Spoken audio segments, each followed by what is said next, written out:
I'd now like to welcome to the stage Paul Yeo to say a few words. Paul lost his brother Gerard Yeo in the bombings. Gerard was part of the Coogee Dolphins Football Club, who was celebrating an end-of-season trip in Bali. Gerard had only relocated to Coogee from Dubbo 18 months before. Paul also was a Coogee Dolphins Club member.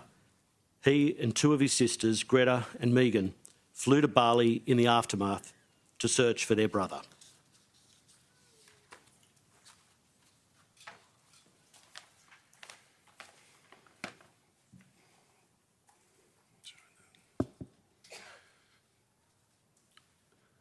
Hi, I speak today on behalf of my parents, Pat and Gerard Yeo, siblings Rachel, Megan, Greta, Justin, Simon, Jessica, and of course my late brother, Gerard. So yeah, that's one big Catholic family. And televisions were obviously scarce in 1970 and 1980 in Dubbo. To the Honourable Prime Minister and dignitaries, the Premier, as all been mentioned just prior to me coming up, a special inclusion there to Randwick Council, who we all thank for making it possible for us to be here together each year. It means so much to us that this Memorial Day can continue on. Coogee Dolphins are indebted to Randwick Council and Paddy Byrne, who displayed the greatest determination in pursuing the naming of this beautiful space now known as Dolphin Point. This place plays an active role in keeping many of us in good spirits year-round.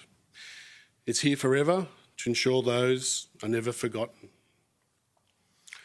Losing Paddy in 2014 was hard. He was the seventh member who had passed from the 2002 team.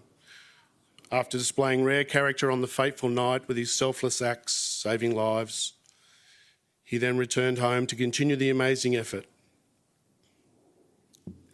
His ability to put a smile on the grieving parents' faces was outstanding. We would look on with admiration as he picked them up with his smile, energy and his laugh. Sadly, the Dolphin family has also recently lost Don Howard, who passed on Adam's birthday, on his son Adam's birthday. A great man who will be sorely missed by Joyce, Brendan and all who knew him. I'm sure he is with Adam now. I spoke here years ago in 2006 and I recalled how brave the parents of the lost children had been, and nothing changes. There's nothing like it. I still don't know how they do it, to be fair. I recalled some stories that day that friends and family had shared, details such as Gail Airley having 25 bottles of perfume on a dressing table, Shane Foley's cricket mates recalling his match-winning catches, Josh Yeiler's father, Peter, giving him 20 cents a tackle as a boy in rugby league, of how Chloe Byron would sleep at her Nana's on Wednesday nights and always wanted Nana to cook something gourmet, of Clint Thompson's favourite David Bowie tune being that song Heroes, that Adam Howard himself loved to laugh and didn't mind a punt either, as to Dave Mavroudis, who was simply his dad's best mate, leaving his beautiful mum Colleen and sister Jane to lament what would have been. As for Gerard, the backyard at 10 Alder Place, Dubbo, would see the regular after-school backyard rumble take place.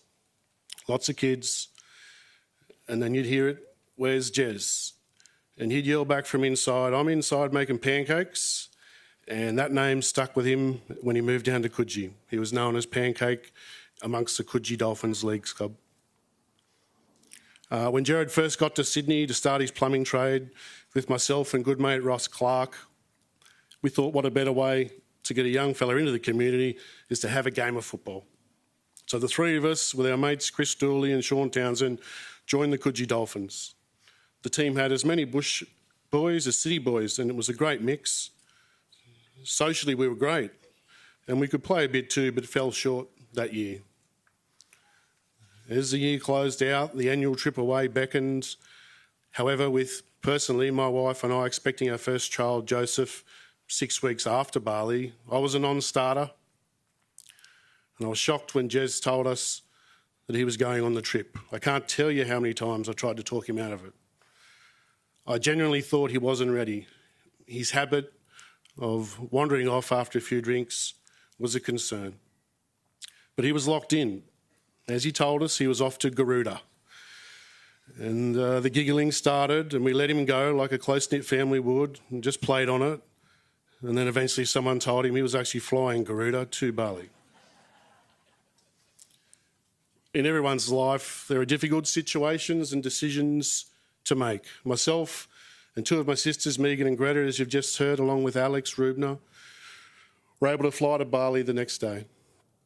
The courage my sisters showed that day was amazing. The things they saw could not be forgotten, all in search of Jez. They were so incredibly brave that day. Other difficult moments for me, calling my dad to advise it wasn't looking good for his boy, was one such moment. I recall telling him to brace himself for the worst. Silence followed. He was broken. How could it be that the son he and mum had poured so much energy into bringing through a difficult adolescence, all the love and care they gave, and he was gone? A month later, I was asked to identify Gerard in Dubbo. My mind was torn between not knowing if what I was about to see would haunt me forever, or was I just privileged to see him one last time? I recall the moments before entering the room like yesterday. Never have I been so scared. I sat there for quite a while. It was very hard to leave. A few weeks after this, I woke a little late for work and instinctively ran into Gerard's room. He lived with us, to wake him for work. And no Jez, just an empty bed, exactly as he'd left it. Those few moments definitely have an effect. But life was still rolling on in the background. Joseph was born 6 weeks after Bali. His birth brought plenty of joy to our family. I know that because Mum and Dad have told me as much. He is here today, and he reminds me of Jez in so many ways. Personally, I and others waited a little too long before looking for help, but thank God for Julie Dunsmore. Good people do good things, and with the help of Julie, the Allen family and Vanny families from Malabar, along with the Dolphin community, we started to improve. The surviving players from 2002 side, who were such support to each other during the years that followed, the families and the club had the utmost respect for the way those players handled themselves. In the years that followed, you have assisted the club grow from one team of 20 guys in 2002 to today, where it is multiple league and netball teams. And with families like the Hacks, Holmes and the Vannies, the future is really positive. As with many of our boys, Gerard has various legacies in his name. Dubbo Junior League Development Scholarship, named after Gerard, was started by his late and great uncle Mick Wilson and wife Penny. The Coogee Surf Club named a boat after Gerard, the Tom and Jerry boat, so named after Gerard and Tom Singer. The Boxing Day Trots in Dubbo have an annual memorial race organised by Jez's great mate and cousin Nicholas Wilson and friends. The Coogee Dolphins, Dubbo Sims, St John's Rugby League clubs have all awards in Gerard's name, as does St Mary's and St John's College schools. We thank, as on behalf of the family, we thank those above mentioned for honouring him and never forgetting him, which is a common theme with the club and the community. It's just the fact they don't forget, it helps no end.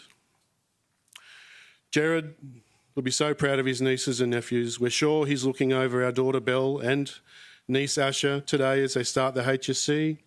He would be immensely proud of his eldest nephew Isaiah, currently touring with the Kangaroos. And Isaiah and partner Ash providing much joy recently to Mum and Dad with their first great grandchild.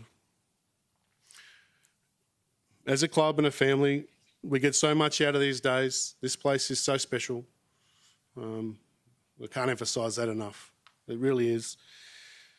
Again, I'd like to thank Randwick Council for all their efforts every year, putting this on, going out of their way to help. Yeah, for that, our family, a club, community, very thankful. Thank you.